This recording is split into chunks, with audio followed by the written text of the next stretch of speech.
Hello मेरे semi intermediate के बच्चों इस वीडियो में मैंने आपको एकदम क्लियरली लिखा है। देखो मैंने स्क्रीन पे क्या लिखा है, डोंट लीव दिस क्वेश्चन। किसी भी हालत में ये क्वेश्चन छोड़ के एग्जाम में मत जाना, क्योंकि ये सारे क्वेश्चंस एग्जाम में आने के बहुत हाई प्रोबेबिलिटी है। अगर आप ये वीडियो चालू किए हो तो ये वीडियो पूरा देखो। इसके अंदर क्या है ना, मैंने वो जो मोस्ट इंपॉर्टेंट क्वेश्चन है वो क्वेश्चन का पूरा सोल्यूशन क्या है, स्टेप बाय स्टेप हाथ से लिख के, जिससे आपको समझ में आए कि एग्जाम में कैसे प्रेजेंटेशन करना है। तो please don't leave this question, और ये वीडियो को अपने सारे दोस्तों का जरूर शेयर करना, लाइक करना मत भूलना, और चैनल सब्सक्राइब नहीं किया है तो चैनल सब्सक्राइब कर लीजिए। तो चलिए देखते हैं ये सारे question. CMA intermediate corporate accounting and auditing, दिसंबर 2023 में ये समय है। क्वेश्चन 5B में कैश फ्लो स्टेटमेंट का सम,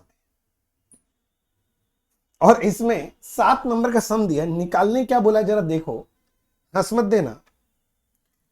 बोलता है calculate cash from operating activities from the following. सिर्फ ऑपरेटिंग एक्टिविटी मांग रहा है। कितना नंबर का सम है? 7 मार्क्स का। ठीक है, करना क्या है, ऑपरेटिंग एक्टिविटी। तो चलो लिखते हैं, चलो लिखो साथ में। Calculation of cash from operating activities. Proper cash flow statement नहीं मांगा, सिर्फ आपसे ऑपरेटिंग एक्टिविटी बोला है। समझ रहे हो ना? नॉर्मल एक स्टेटमेंट बनाएंगे, काम खत्म। और क्या, देखो क्या बोल रहा है जरा देखते हैं।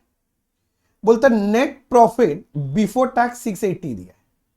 अरे भाई, प्रॉफिट बिफोर टैक्स, आप लोग क्या करते थे सम में, प्रॉफिट आफ्टर टैक्स होता था, एड बैक टैक्स करते थे ना, तो करके वो बनता कौन सा फिगर है? Profit before tax. ये वही दे दिया डायरेक्टली, तो हमको टैक्स एड बैक करने का कोई जरूरत नहीं है। प्रॉफिट बिफोर टैक्स, ये नेट प्रॉफिट बिफोर टैक्स 680। तो मैं इसी से स्टार्ट कर देता हूं। Net profit before tax 680।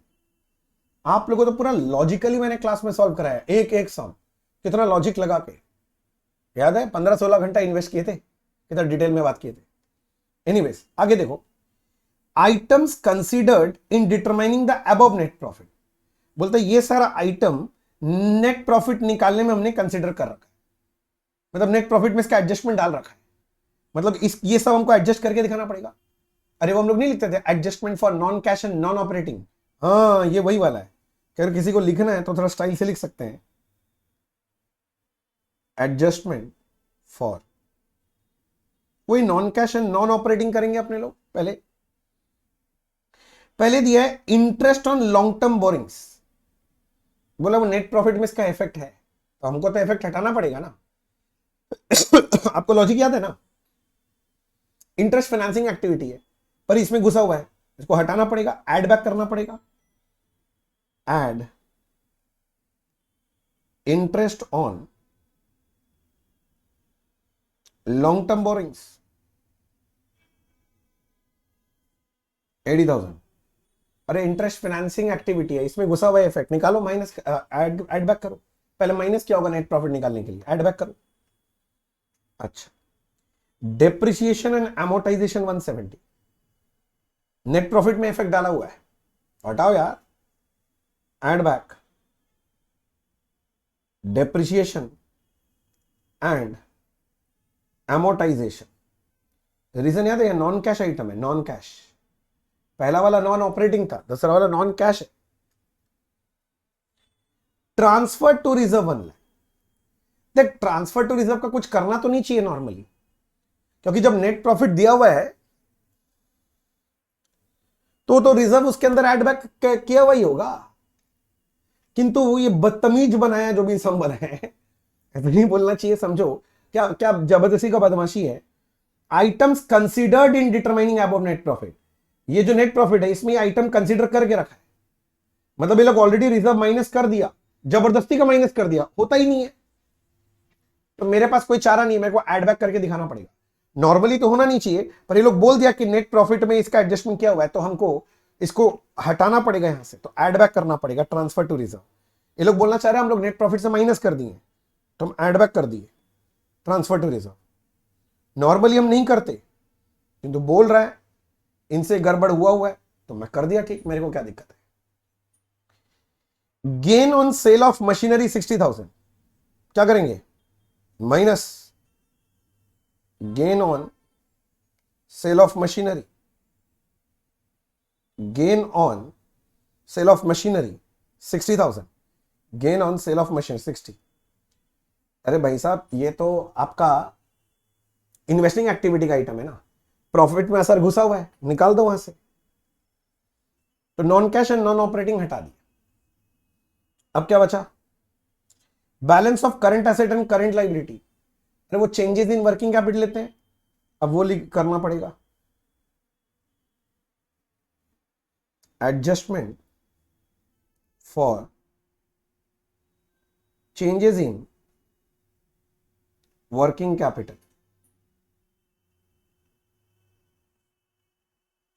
अरे वो इंक्रीज और decrease in current asset current liability करते थे ना, हाँ बस वही करना बैठ बैठ के, धीरे धीरे होले होले, बाकी तो सब हो ही गया, यही दिया है। देखो ध्यान से, ट्रेड रिसीवेबल ओपनिंग 550 है, क्लोजिंग 480 हो गया, तो मेरा ट्रेड रिसीवेबल क्या है, करंट एसेट कम हो गया ना, डिक्रीज हो गया, तो डिक्रीज इन ट्रेड रिसीवेबल है, मेरे को पहले लिखने दो, डिक्रीज इन ट्रेड रिसीवेबल। बस इतना ही समझना है कि ऐड होगा कि लेस होगा, इनफ्लो है तो ऐड हो जाएगा, आउटफ्लो है तो लेस हो जाएगा। सोचो ना भैया क्या हुआ है, करंट एसेट डिक्रीज हो गया। एसेट कब कम होता है, जब एसेट बेच देते हैं, बेचेंगे तो पैसा आएगा, इनफ्लो, तो इसके वजह से 70,000 का इनफ्लो होगा। फटाफट सोचने का तरीका, लॉजिक तो बहुत सारा दिया हुआ है आपको सब। अच्छा, ट्रेड पेबल 380 से 4 लाख हो गया, इंक्रीज हो गया, इंक्रीज इन ट्रेड पेबल पहले लिखने दो, इंक्रीज इन ट्रेड पेबल। ऐसा सोचो, ट्रेड पेबल क्या है, करंट लाइबिलिटी, लाइबिलिटी इंक्रीज हो गया, ऐसे सोचो लोन ले लिया है तो घर में पैसा आया होगा, आया होगा तो इनफ्लो 20,000। इन्वेंट्रीज, ये करंट एसेट है, 280 से 320 इंक्रीज हो गया, तो मेरे को लिखने दो increase in inventories. Current asset है, इंक्रीज हो गया ना। एसेट कब इंक्रीज होता है, जब एसेट खरीदे होंगे, खरीदे होंगे तो पैसा आया होगा, गया होगा, गया होगा, आउटफ्लो है, आउटफ्लो नेगेटिव फिगर लिखेंगे 40,000। नेक्स्ट, प्रीपेड एक्सपेंस 40 से हो गया 50, same, increase in prepaid, increase in prepaid expense. Prepaid expense भी मेरा करंट एसेट है, एसेट इंक्रीज हो रहा है, मतलब एसेट खरीदे होंगे, खरीदेंगे तो पैसा गया, आउटफ्लो, आउटफ्लो का भैया डिफरेंस का figure outflow. Income received in advance, ये तो मेरा करंट लाइबिलिटी इंक्रीज हो गया 20,000 से, इंक्रीज इन एडवांस इनकम, मेरा करंट लाइबिलिटी है। सोचो 10 से 30, 20 का इंक्रीज हो गया, लाइबिलिटी इंक्रीज हुआ है, ऐसे सोचो पैसा लिए ले लेंगे, पैसा आया है, इनफ्लो पॉजिटिव। और क्या बचा, बस बस दोस्त बस। अब चेक कर लो टोटल क्या आ रहा है, 680 plus 80 plus 170 plus 1 lakh minus 60 plus 70 plus 20 minus 40 minus 10 plus 20, 10 lakh 30। बस ये हो गया cash from operating activity.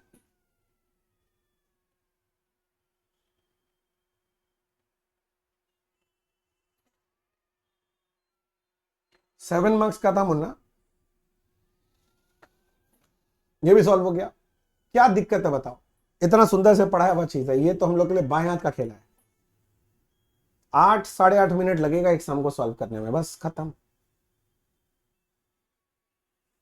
Finish. ये CMA intermediate corporate accounting and auditing का जून 2024 का, अब हम लोग जो क्वेश्चन कर रहे हैं this is 5B, question number 5B है। और ये क्वेश्चन इन्होंने जो दिया है ये कैश फ्लो स्टेटमेंट का दिया है, और एकदम आसान सा सम है। जो लोग मेरे साथ क्लास किए हुए हैं, अगर आपको याद हो तो ये हमारा पहला सम था, एकदम पहला सम, वही सम उठा के दिया है, फर्स्ट सम। चलो सॉल्व कर लेते हैं। मांगा क्या है देखो, हंसना मत। था कितने मार्क्स के लिए मांगा था ये? 7 मार्क्स के लिए, हंसना मत। From the following summary of cash account, cash account बना के दिया है, of Excel Pharma Limited for the year ended 31st March 24, calculate cash from operating activity using direct method. बोला पहले कैश फ्रॉम ऑपरेटिंग एक्टिविटी निकाल के दो, और बोलता है प्रिपेयर कैश फ्लो स्टेटमेंट। उसके बाद कैश फ्लो स्टेटमेंट भी मांग लिया। एक्चुअली पहले जब समय आया था ना, इतना ही था, अब इसमें ऐड कर दिया, तो एक ही में तो बन जाएगा, कैश फ्लो स्टेटमेंट में सब कुछ दिख जाएगा, बस तुमको एक्टिविटी बाइफरकेट करना है। ये तो तुम्हारा opening cash and cash equivalent बनेगा, जल्दी बोलो, समझ रहा है ना? हाँ। उसके बाद ये देखो, cash sale operating activity, to trade sale receive हुआ किससे? डेटर से, collection from debtor operating. To interest and dividend, interest और डिविडेंड मिला है, इन्वेस्टमेंट में मिलता है, investing activity. To bank loan, हमने लोन लिया है, लोन लिया है, कौन सा activity? Financing activity. Sale of investment, investment बेच के पैसा है, investing activity. Trade commission, commission का कमाई है, operating activity. Cash purchase, operating activity. Trade payable, ये भी ऑपरेटिंग है, ट्रेड पेबल मतलब क्रेडिटर को पेमेंट हुआ है। रेंट मतलब रेंट का, अरे पेमेंट साइड में दिया तो पेमेंट ही होगा ना, operating. Administration operating. Income tax operating, किंतु ऑपरेटिंग में लास्ट आइटम आएगा ये, ठीक है। इन्वेस्टमेंट पेमेंट साइड में, मतलब परचेज ऑफ इन्वेस्टमेंट है, investing activity. Repayment of loan, financing activity, loan है ना। Interest on bank loan, interest paid, financing activity. और जो ये तो क्लोजिंग बैलेंस दिया मुन्ना, ये तो closing cash and cash equivalent है। बस एक ही में बना के खत्म करो, कैश फ्लो स्टेटमेंट बनाओ, सब दिख जाएगा वहां पर। तो मैं लिखना चालू करता हूं,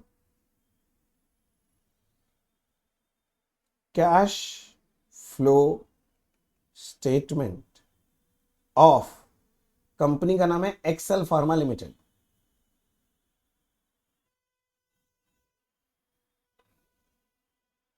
for the year ended 31st March 24। और इफ पॉसिबल ब्रैकेट में मेंशन कर दो मेथड, डायरेक्ट मेथड से सॉल्व हो रहा है।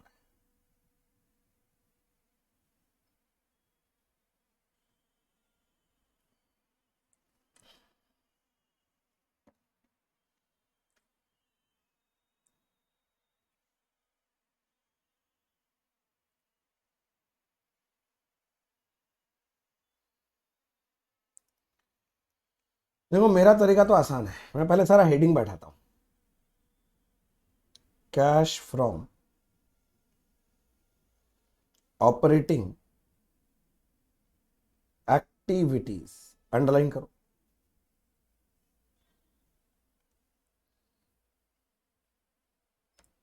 दस लाइन का जगह छोड़ लो यहां पर, 1 2 3 4 5 6 7 8 9 10।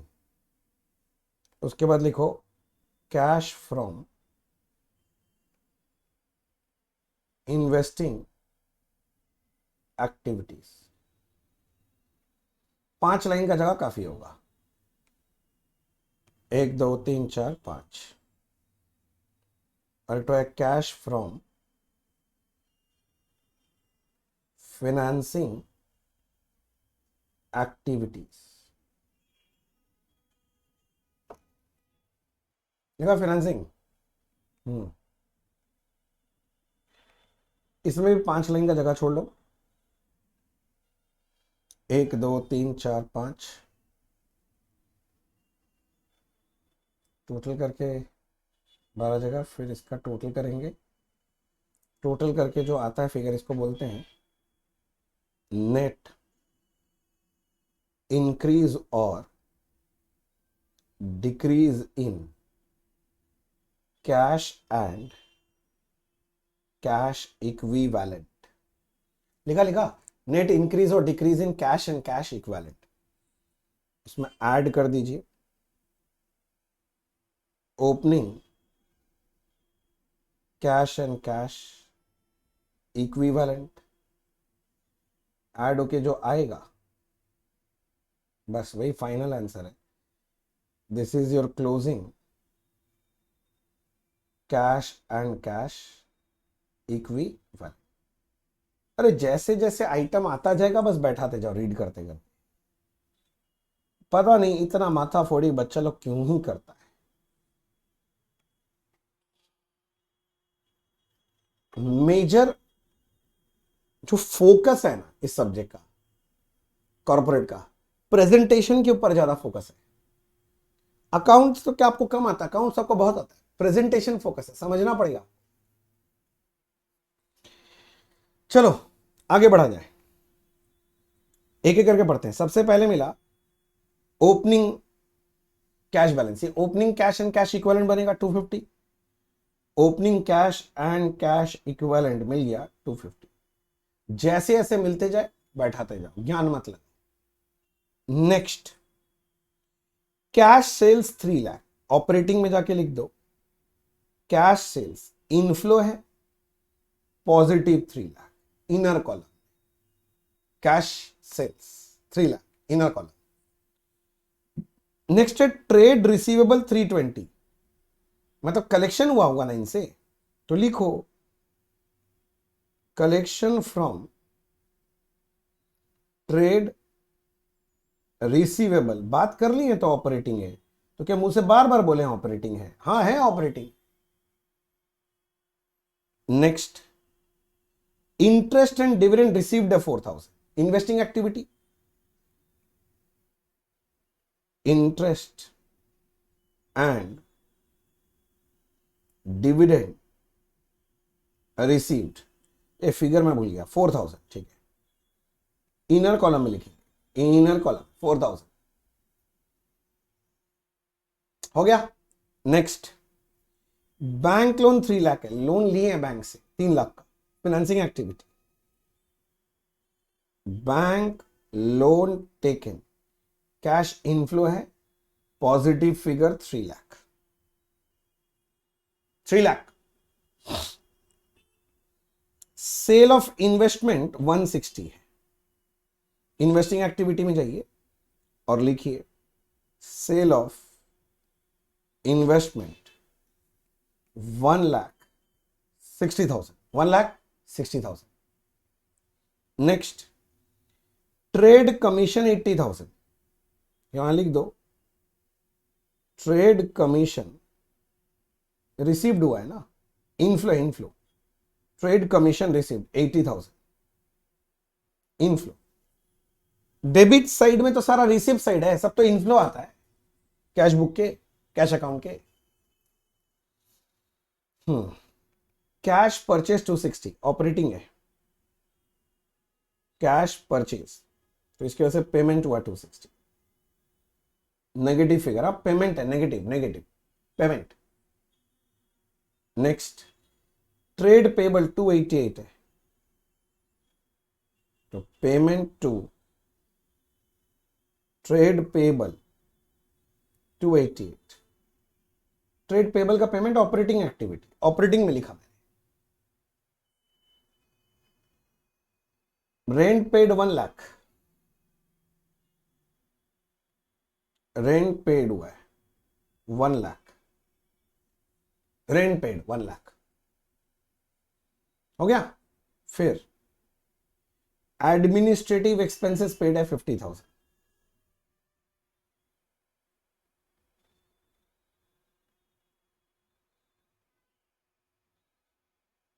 Administrative expenses paid 50,000.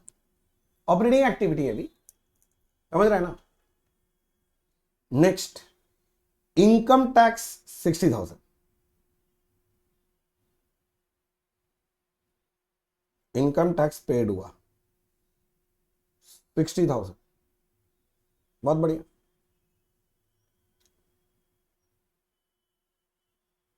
हो गया. नेक्स्ट इन्वेस्टमेंट, मतलब ये परचेज ऑफ इन्वेस्टमेंट है 180. इन्वेस्टिंग एक्टिविटी में purchase of investment, purchase of investment 1,80,000. Outflow है, परचेज किया, पैसा जा रहा है, outflow.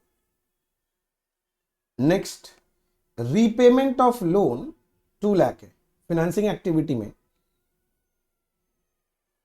Repayment of loan 2 lakh, repayment of loan 2 lakh लिखा। Next, interest on bank loan paid हुआ है 14,000, interest paid on bank loan, interest paid on bank loan था 14,000, पेमेंट है, पेमेंट। अच्छा, रीपेमेंट ऑफ लोन भी आउटफ्लो है, हाँ, नेगेटिव फिगर, पॉजिटिव मत लिख देना। कैश फ्लो में यही सबसे बड़ा गलती होता है, पता है, पॉजिटिव नेगेटिव वाला गड़बड़ी करता है बच्चा। अच्छा, फिर और 262 क्लोजिंग है, closing cash and cash equivalent 262 done. अब बताइए, बस सब हो गया और कुछ बाकी है? सब कट कुटा गया। अब नेट करते हैं सर, क्या क्या बचा। This is 3 lakh plus 320 plus 80 minus 260 minus 288 minus 1 lakh minus 50 minus 60, पता नहीं, ये माइनस 58 आ रहा है, शायद माइनस 58 आ रहा है। ऑपरेटिंग एक्टिविटी चेक कर लो, ये मांगा था ना आपसे, आ गया, चेक कर लेते हैं। 4000 प्लस 160 माइनस 180, ये लो, इसमें भी आउटफ्लो है 16,000 का, आउटफ्लो 16,000। और इसके बाद वाला ये Munna 3 lakh minus 2 lakh minus 14, this is positive 86,000 minus 16 और माइनस 58, कर लिया। तो ये आ रहा है पॉजिटिव 12,000, मतलब ये नेट इंक्रीज आया, तुम समझ रहे हैं ना, पॉजिटिव है ना, तो net increase in cash and cash equivalent है। नेगेटिव आता तो डिक्रीज होता। और 12 प्लस 250 कितना हो रहा है? 262, टैली हो गया। ऑपरेटिंग एक्टिविटी का भी निकल गया, कैश फ्लो स्टेटमेंट, दोनों एक ही जगह से हो गया, काम खत्म, पैसा आ जाए। तो कैश फ्लो स्टेटमेंट भी फिनिश, कितना आसान है देखो। CMA intermediate corporate accounting auditing दिसंबर 2024 का जो पेपर है उसका क्वेश्चन नंबर 5 भी सॉल्व करेंगे। और क्वेश्चन नंबर 5 भी ये है आपका कैश फ्लो स्टेटमेंट का सम। देखो क्या बोला है सम में, फटाफट एक बार सॉल्व करने का कोशिश करते हैं। बोल रहा है इस सम में, देखो मैं यहां ले आया, the following figures have been extracted from the books of Y Limited for the year ended 31 March 20। You are required to work out cash from operating activities. ज्यादा कुछ नहीं बताना है, बस कैश फ्रॉम ऑपरेटिंग एक्टिविटी बताना है। चलो बढ़िया। बोलता net profit before taking into account income tax, मतलब प्रॉफिट बिफोर टैक्स ही दे रहा है, but after taking into account following items वह 10 लाख। किंतु ये सब एडजस्ट किया हुआ है, वही non cash non operating item होगा, या तो एडजस्ट करके बताना पड़ेगा। देखो जैसे बोल रहा है डेप्रिसिएशन ऑन फिक्स एसेट, तो पहला क्या है, वापस से देखो मैं क्या बोल रहा हूं, depreciation on fix asset 2,95,000, depreciation बोल रहा है एडजस्ट किया हुआ है, तो हम क्या करेंगे, एड बैक कर देंगे, नॉन कैश आइटम है। Discount on issue of debenture, ये भी नॉन कैश आइटम, इसको एड बैक करेंगे।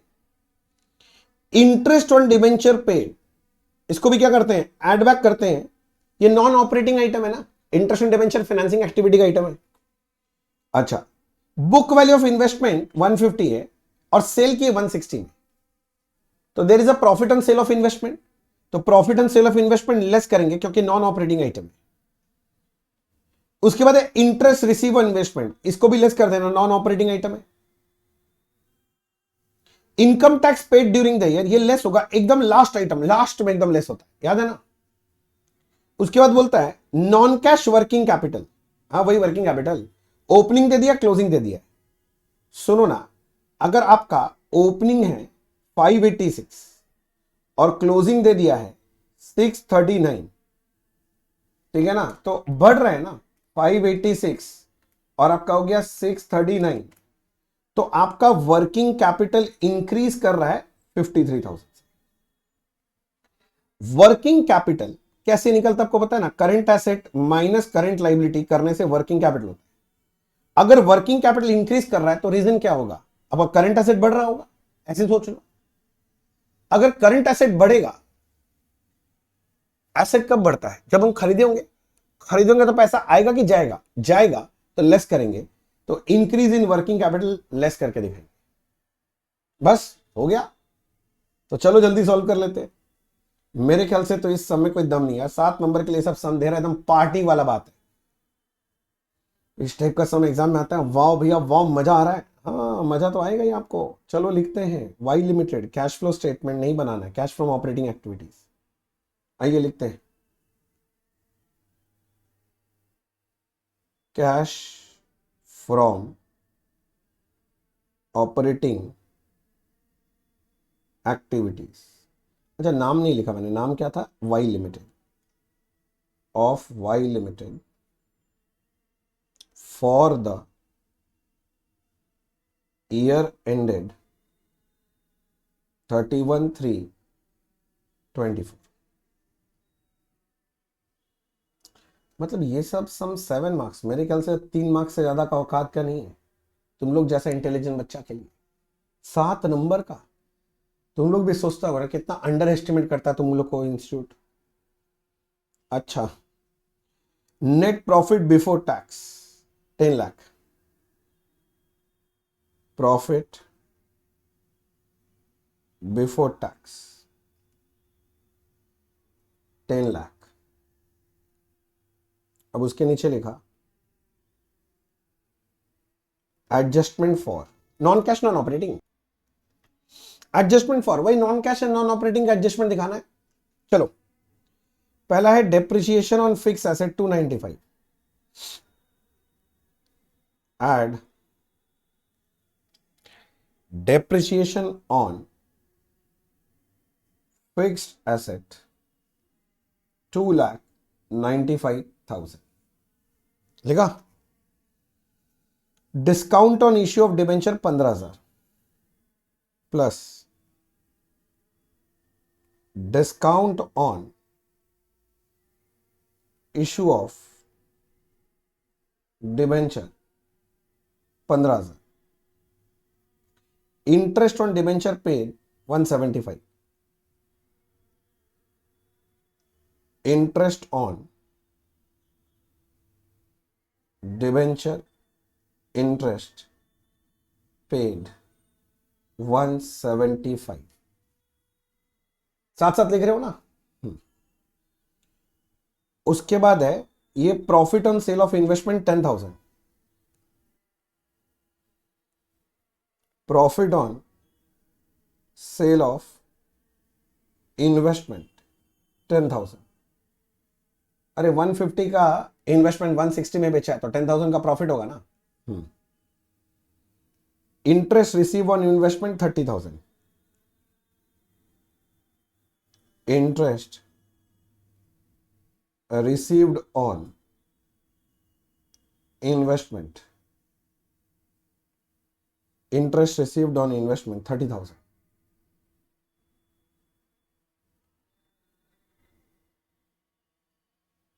इसके बाद आता है adjustment for working capital changes,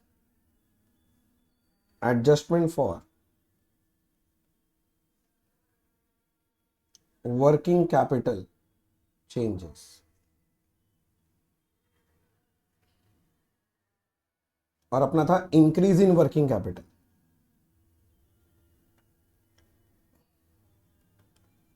working capital increase हुआ मतलब करंट एसेट इंक्रीज हुआ होगा, एसेट इंक्रीज मतलब एसेट बढ़ा है, बढ़ा है मतलब कब कैसे बढ़ता, खरीदेंगे मतलब पैसा गया होगा, माइनस दोनों का डिफरेंस है 639 माइनस 586 53,000 हो गया। और लास्ट में माइनस किया जाता है tax paid, income tax paid 525, income tax paid 525। और कुछ बचा हुआ है क्या देखो तो, वर्किंग कैपिटल हो गया, इनकम टैक्स हो गया और बाकी सब हो गया, सब हो गया। बस जो आएगा cash from operating activity, this is your net cash from operating activities. Calculator चलाओ भाई साहब, 10 lakh plus 295 plus 15,000 plus 1,75,000 minus 10 minus 30 minus 53,000 minus 525, 867, 8,67,000 हो गया। फिनिश। क्या डिफिकल्ट है? 7 मिनट का समय, 7 मार्क्स का समय, इससे ज्यादा नहीं है। आप लोग बोलते हो ना कितना टाइम लगना चाहिए, 7 मिनट में 7 मार्क्स का सम सॉल्व हो सकता है। बहुत ज्यादा लगा दिया तो 8 मिनट 9 मिनट बस काफी है, मोर देन इनफ। हम लोग तो 8 मिनट लगाए जिसमें मैंने आपको समझाया, कराया, फिर लिखा। आप करोगे तो और जल्दी होगा खुद से। फिनिश हो गया सर।